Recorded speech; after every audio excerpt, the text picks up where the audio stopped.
अगले 3 से 4 दिनों में बिहार चुनाव की तारीखों का ऐलान हो सकता है। एसआईआर प्रक्रिया पूरी होने के बाद चुनाव आयोग ने तमाम सियासी पार्टियों के साथ अहम मीटिंग की है, जिसमें पार्टियों के सुझाव मांगे गए।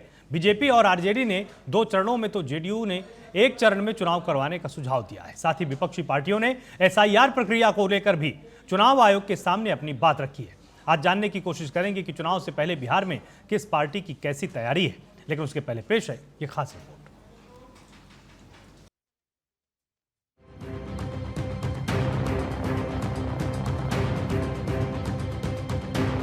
ये बिहार का चुनावी रण है। सत्ता तक पहुंचने की डगर किसी के लिए भी आसान नहीं है। सियासी पार्टियां पूरा जोर लगा रही हैं और चुनाव आयोग भी शांतिपूर्ण ढंग से निष्पक्ष चुनाव कराने के लिए कमर कस चुका है। सियासी हंगामे के बाद एसआईआर की प्रक्रिया पूरी हो चुकी है। मुख्य चुनाव आयुक्त ज्ञानेश कुमार बिहार पहुंच चुके हैं। पटना के होटल ताज में मुख्य चुनाव आयुक्त ने सभी मान्यता प्राप्त पार्टियों के साथ बैठक की, जिसमें सियासी पार्टियों से चुनाव से जुड़े सुझाव मांगे गए। साथ ही विधानसभा चुनाव को लेकर भी चर्चा की गई। इस दौरान बीजेपी ने 2 फेज में चुनाव कराने की मांग की। बीजेपी ने चुनावी घोषणा के 28 दिन बाद चुनाव कराने की भी मांग सीईसी के सामने रखी। आरजेडी ने भी 2 चरण में चुनाव कराने की मांग की। साथ ही साथ आरजेडी ने मतदाता सूची से काटे गए नामों की अलग सूची जारी करने की भी मांग की। वहीं बुर्का हटाकर महिलाओं की जांच करने का आरजेडी ने विरोध किया, तो जेडीयू ने 1 फेज में चुनाव कराने की मांग की है। और इसके साथ साथ हम लोगों ने अनुरोध किया है कि जो मतदान है वो 1 से 2 फेज में 2 फेज तक में करवा लिया जाए, क्योंकि ज्यादा फेज होने से इस पर जो है मतदाता को भी और जो हमारे उम्मीदवार होते हैं उनका भी खर्च भी बढ़ता है और सारा चीज इंस्टीट्यूशन जो है इससे बाधित भी होता है। इसीलिए बहुत लंबा चुनाव का प्रोसेस नहीं किया जाए। और हम लोगों ने कहा है कि जो भी महिलाएं या पुरुष वोट डालने जाते हैं, विशेष करके महिलाएं, उनको जो है पूरा सुरक्षा प्रदान किया जाए और जो पर्दानशीन औरतें हैं उनका भी महिलाओं के द्वारा वोटर कार्ड के माध्यम से चेहरे का मिलान जरूर कराया जाए, जिससे क्या कि जेन्युइन वोटर को वोट डालने का अधिकार मिल सके। तो इस तरह करके चुनाव आयोग ने भी अनुरोध किया है पॉलिटिकल पार्टी से। लिस्ट है।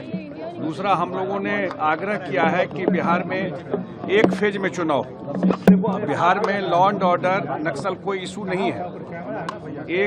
दूसरा, हम लोगों ने ये आग्रह किया इलेक्शन कमीशन को कि सब जगह बूथ पर पैरामिलिट्री फोर्स रहे, जो गरीब गुरबा को वोट देने में कोई दिक्कत नहीं हो। यही सब आग्रह, जो 2-3 इम्पोर्टेंट चीज था।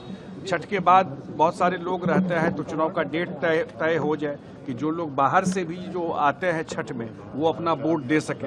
यही सब हम लोगों ने आग्रह किया इलेक्शन कमीशन। कितने फेजों में चुनाव के लिए? अब ये तो इलेक्शन कमीशन, हमने कहा कि 2 फेज में आप चुनाव कराएं। समय बहुत कम है और दीपावली भी है, छठ भी है, छठ के बाद चुनाव हो। ये सारी बातों को प्राथमिकता से हमने रखने का काम किया है और जो पार्टी का और हमारे नेता का जो भी सुझाव था, उन तमाम सुझावों को हम लोग लिखित रूप से, मुकुंद जी, गगन जी, सब लोग मिल करके लिखित रूप से भी हम लोग विभाग को सौंपे हैं। भाजपा ने देखिए, पहली मांग तो हमने कहा कि एसआईआर की फाइनल लिस्ट जो आई है उस पर आयोग को क्लेरिफिकेशन देना चाहिए, जिसका जवाब ज्ञानेश कुमार जी दे रहे थे। हमने मांग की है कि जो 3,66,000 वोटरों के और नाम कटे, उनका भी नाम कारण सहित, विवरण सहित, किस आधार पर इनका नाम काटा गया है, इसकी जानकारी चुनाव आयोग सार्वजनिक करे। हमने दूसरी मांग जो की है कि जो नए वोटर जोड़े गए हैं 21 लाख, 21.5 लाख बताया जा रहा है, तो हमने इसे मांग की कि ड्राफ्ट में जिन लोगों का नाम गलत तरीके से कटा और उन्होंने दावा आपत्ति की, तो ऐसे कितने लोगों का नाम चुनाव आयोग ने जोड़ा है, इलेक्शन कमीशन ने फिर से जोड़ा है, क्योंकि वो पता नहीं चल रहा है। दोनों नाम मिला दिए गए हैं, दावा आपत्ति वाले भी उम्मीद जताई जा रही है कि बिहार में तमाम जरूरी मीटिंग खत्म करने के बाद जब मुख्य चुनाव आयुक्त ज्ञानेश कुमार दिल्ली पहुंचेंगे तो उसके बाद कभी भी चुनावी तारीखों का ऐलान हो सकता है। संभावना जताई जा रही है कि दिवाली और छठ के बाद ही चुनावी तारीखें तय की जाएंगी और फिर बिहार विधानसभा चुनाव का परिणाम 15 से 20 नवंबर तक सबके सामने होगा।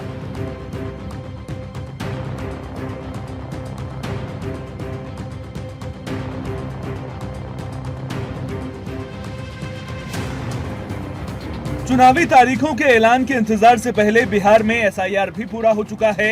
एसआईआर को लेकर बिहार की सियासत में खूब हंगामा देखने को मिला, यात्राएं तक निकाली गई। एसआईआर होने के बाद बिहार में क्या बदला है वो भी हम आपको बता देते हैं। 30 सितंबर को एसआईआर की फाइनल रिपोर्ट सामने आई थी, जिसके मुताबिक वोटर लिस्ट से 69.3 लाख वोटर के नाम कटे हैं। साथ ही साथ 21.53 लाख नए वोटर के नाम भी वोटर लिस्ट में जुड़ गए हैं। बिहार में अब 7.42 करोड़ वोटर हैं। इससे पहले जनवरी 2025 में बिहार में वोटरों की संख्या 7.8 करोड़ थी, यानी बिहार में 47.77 लाख वोटर कम हो गए हैं। परसेंटेज के लिहाज से देखें तो गोपालगंज में सबसे ज्यादा वोट कटे हैं। सीमांचल में भी काफी वोटर्स का नाम हटाया गया है। किशनगंज, पूर्णिया, कटिहार और अररिया में 6.97 लाख नाम हटाए गए हैं। एसआईआर को लेकर मचे सियासी घमासान के बीच एनडीए और इंडिया गठबंधन ने चुनाव को लेकर तैयारियां भी तेज कर दी हैं। महागठबंधन और एनडीए खेमे को सीट शेयरिंग को लेकर सटीक फॉर्मूले की तलाश है। इस बीच बीजेपी भी बिहार चुनाव में बड़े चेहरों वाला दांव खेलने की तैयारी करती दिख रही है। संभावना जताई जा रही है कि जिन इलाकों में बीजेपी की स्थिति कमजोर है वहां पर पार्टी बड़े चेहरों को मैदान में उतार सकती है। सूत्रों से मिली जानकारी के मुताबिक बीजेपी मौजूदा सांसद, पूर्व सांसद, विधान पार्षद और केंद्रीय मंत्री को चुनाव लड़ा सकती है। जातीय समीकरण साधना और एंटी इनकम्बेंसी फैक्टर को खत्म करना इसका मकसद है।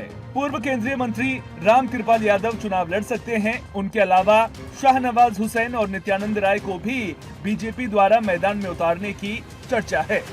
हालांकि बीजेपी इस फॉर्मूले के साथ मैदान में उतरती है या नहीं, ये तो उम्मीदवारों के नाम के ऐलान के बाद ही साफ हो पाएगा। लेकिन दूसरी ओर विपक्ष ने घेराबंदी जरूर शुरू कर दी है। आरजेडी की माने तो बीजेपी घबराई हुई है, इसलिए बड़े चेहरों को मैदान में उतारने का प्लान बना रही है, लेकिन इससे कोई फायदा नहीं होगा। देखिए, बिहार विधानसभा के इस बार के चुनाव में बीजेपी अपनी हार निश्चित देखकर घबराई हुई है। तो कई तरह की रणनीतियां बनाई जा रही हैं। कहा जा रहा है, जो खबर आ रही है कि राजस्थान में मध्य प्रदेश की तर्ज पर बीजेपी यहाँ भी जो केंद्र में मंत्री हैं, जो सांसद हैं, उसको चुनाव लड़ाने के लिए भेज सकती है बिहार में।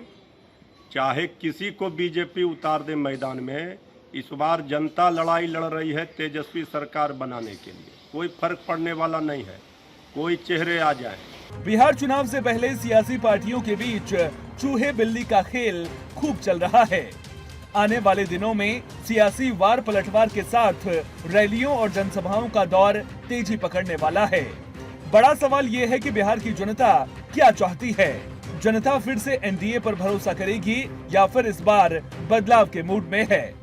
तमाम सवालों का जवाब तो चुनावी परिणाम सामने आने के बाद ही मिल सकेगा। Special report TNP news.